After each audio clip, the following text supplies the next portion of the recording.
বর্তমানে তুফান জ্বরে কাবু সিনেমা প্রেমীরা। বাংলাদেশ কাঁপানোর পর এবার বিশ্বের 15টি দেশে ঝড় তুলেছে তুফান। গেল 5 জুলাই প্রতিবেশী দেশ ভারতেও মুক্তি পেয়েছে সিনেমাটি। দুই বাংলায় তুফান মুক্তির পর থেকে ব্যাপকভাবে আলোচনায় রয়েছেন ঢাকাই সিনেমার সুপারস্টার শাকিব খান। এদিকে তুফান মুক্তির পর থেকে কলকাতার দর্শক ও সমালোচকরা মিশ্র প্রতিক্রিয়া ব্যক্ত করছেন। সিনেমাটি মুক্তির আগে কলকাতার চিত্রনায়ক জিৎ তুফান নিয়ে একটি মন্তব্য করেছিলেন, যা নিয়ে ঢের আলোচনা হয়েছে।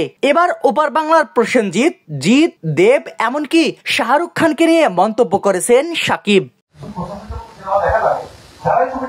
ভারতীয় একটি গণমাধ্যমকে দেয়া সাক্ষাৎকারে শাকিব খান জানান, তিনি একজন অভিনেতার অসম্ভব অনুরাগী। নায়ক সিনেমাটা দেখলে মনে হয় ওয়াও ম্যান। আর উত্তম কুমার হলেন আলটিমেট সুপারস্টার। তাকে ছাপিয়ে যাওয়া কারো পক্ষে সম্ভব নয়। এর বাইরে বাংলার বুম্বাদার বড় অবদান আছে। জিৎ বাণিজ্যিক সিনেমাকে সবসময় বড় করার চেষ্টা করছে। বলিউডের কিং খান শাহরুখকে নিয়ে শাকিব খান বলেন, আমার মনে হয় শাহরুখ খান শুধু ভারতের নন, সাউথ ইস্ট এশিয়ার ব্র্যান্ড অ্যাম্বাসেডর।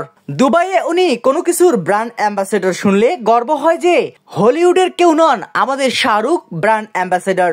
আমার দেশ বাংলাদেশ, কিন্তু আগে তো একই জায়গায় ছিলাম। ব্রিটিশরা এসে ভাগ করে দিয়ে গেল। আমাকে বাইরে অনেকে ইন্ডিয়ান বলেন, তাতেও অসুবিধে নেই। সেই দিক থেকে আমি শাহরুখের বড় ফ্যান। শাহরুখ খানের মতো ঢাকাই সিনেমার সুপারস্টার শাকিব খান দীর্ঘদিন ধরে ঢালিউডের রাজত্ব করছেন।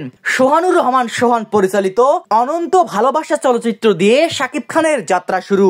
1999 সালে মুক্তিপ্রাপ্ত সিনেমাটি বাণিজ্যিকভাবে খুব একটা সফল না হলেও নায়ক হিসেবে শাকিব খান চলচ্চিত্র সংশ্লিষ্টদের দৃষ্টি আকর্ষণ করেন।